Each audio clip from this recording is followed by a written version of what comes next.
Hey, Phys One Kids, Campbell here. So far we've talked about what the types of forces are and how to draw free body diagrams, but now we're really going to connect force and motion. So if we go back to this video, right, I push the car goes from rest to some velocity, it moves with some velocity, and then it collides with the other car and it slows down to stop. So we're going to analyze the motion of the very first car.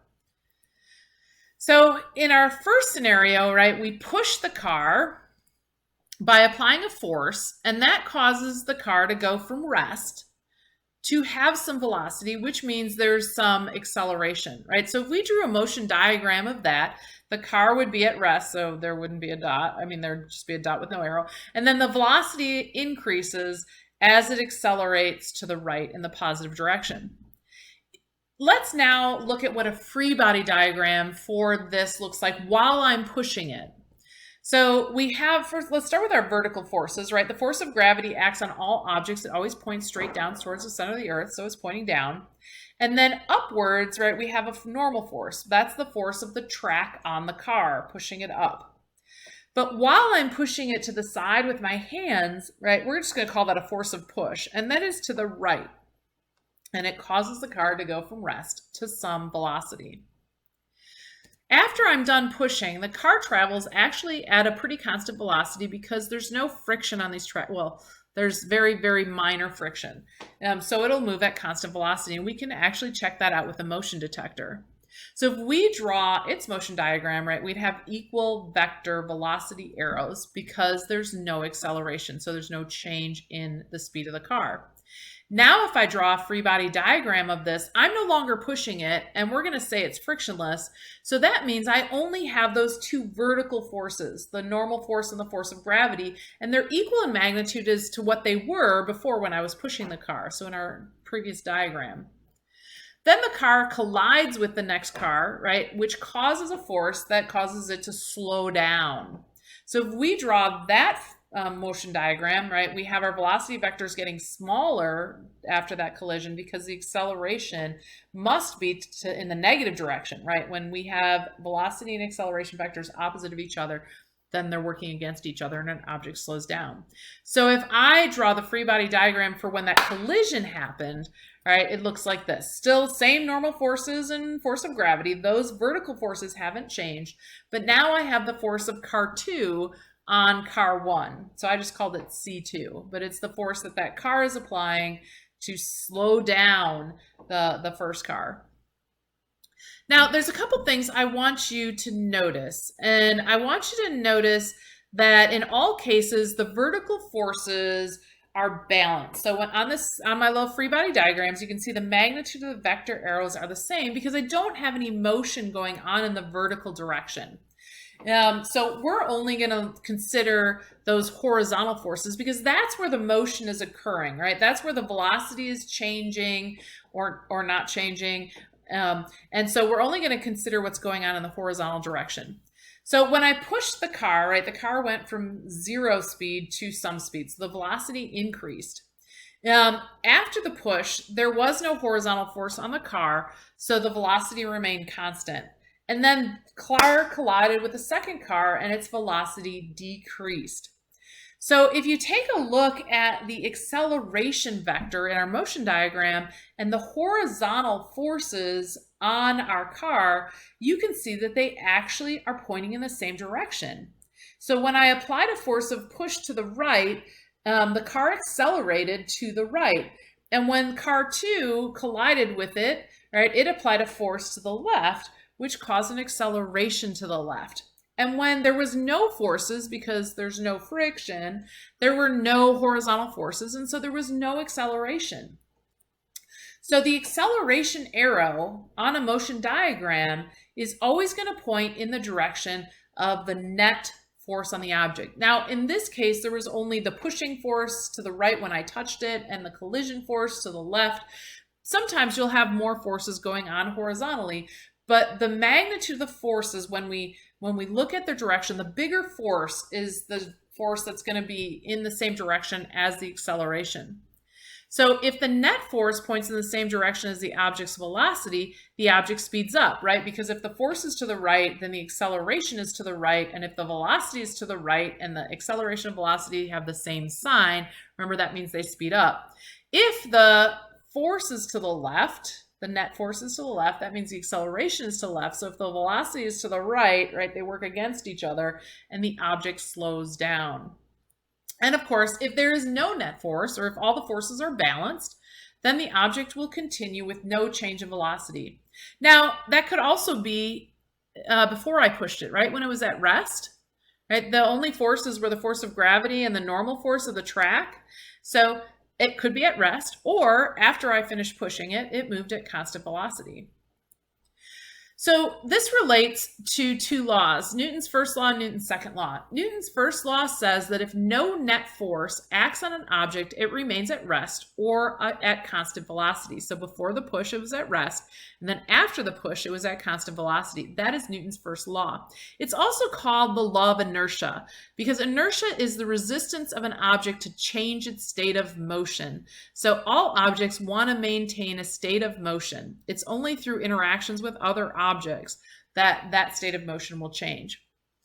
Newton's second law says that if there is a net force, then it will produce acceleration. And that acceleration is directly proportional to the force and inversely proportional to the mass. So you will see on your equation sheet that it's written this way. You will hear me mostly say F is equal to ma or FMA. But acceleration, right, the more you push an object, right, the faster it's going to accelerate.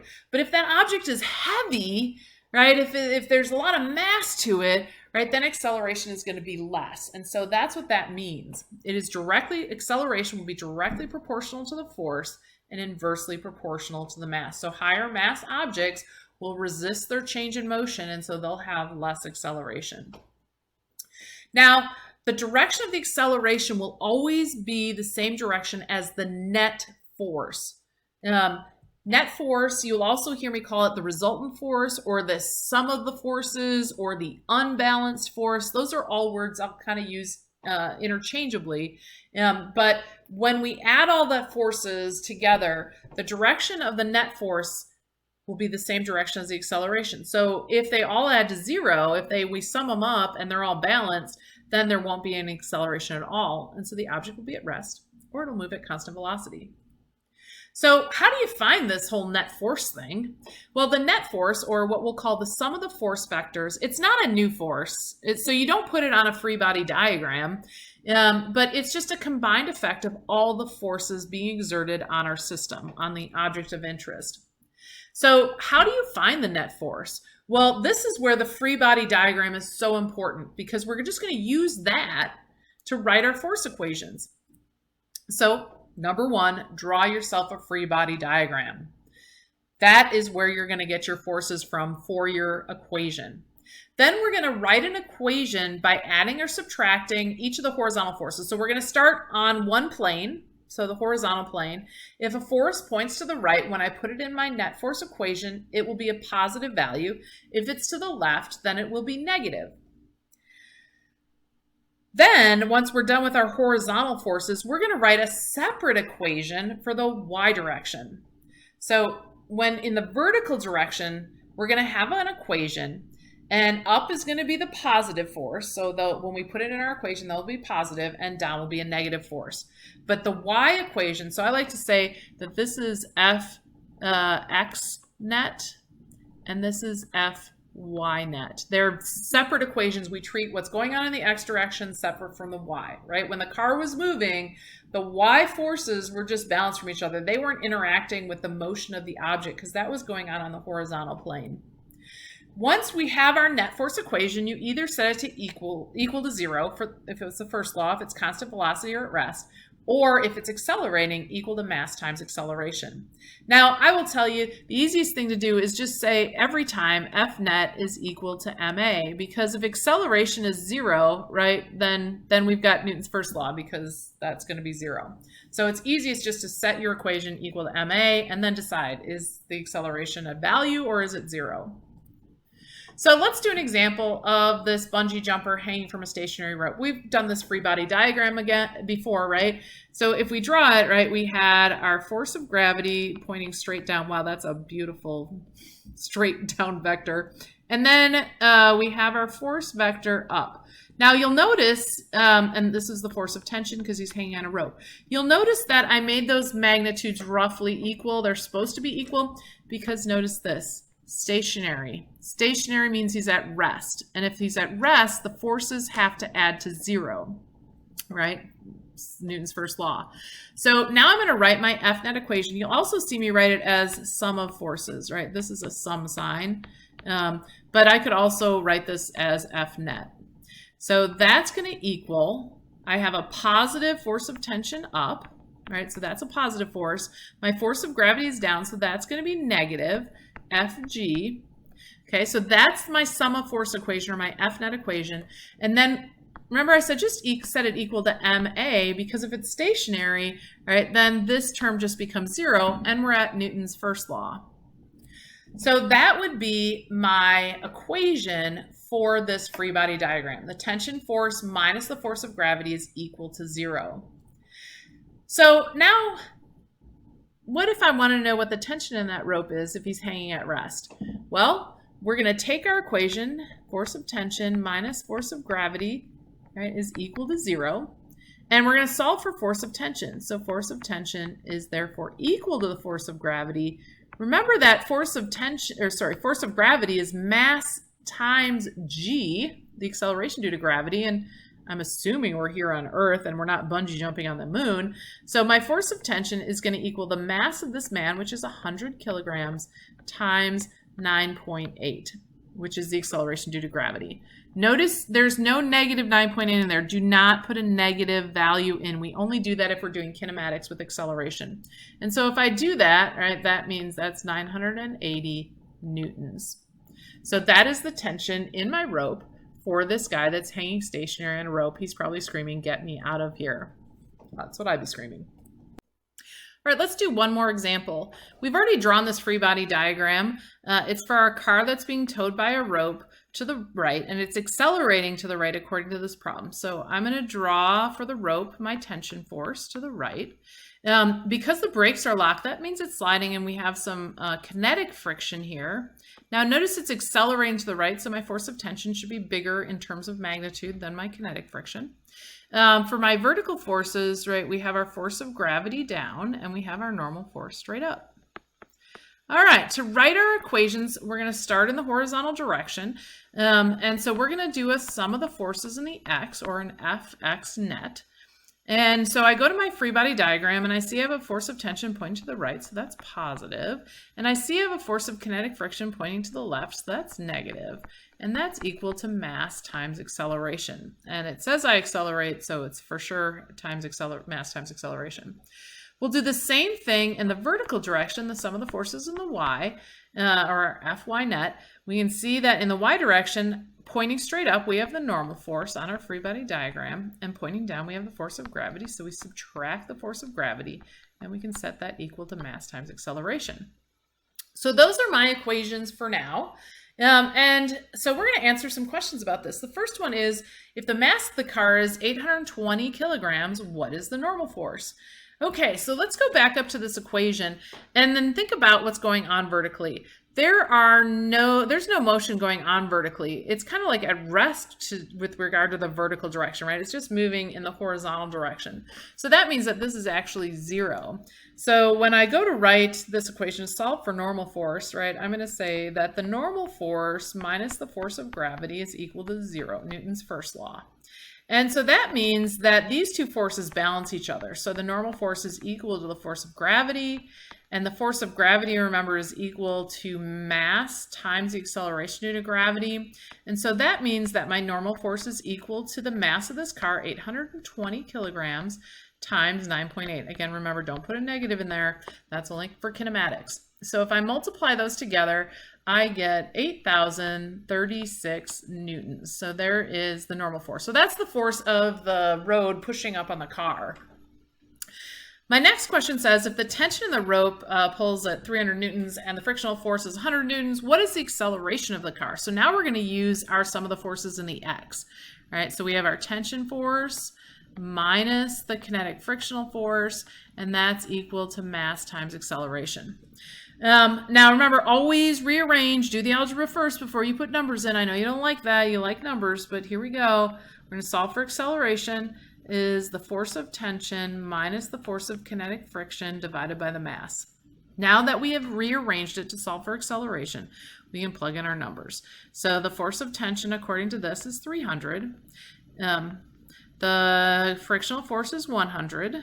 And the mass, not the weight, the mass is 820 kilograms. So if we do this math in our calculator, you will get an acceleration of 0.24 meters per second squared, right? That's the acceleration units. Then we have a question. If it starts at rest, oh, that's a velocity. How far? Ooh, that's a distance. Will it have traveled in 10 seconds? That's kinematics. All right, let's make a kinematics table. In kinematics, right, we have an initial position, a final position, initial velocity, a final velocity, an acceleration, and time. We do that because it makes it easier for us to figure out what equation to use. This question asks how far. It doesn't really give us an initial position, but how far implies that we're going to start at 0. And then how far, right? That's what we're trying to find in this, so that we don't know that.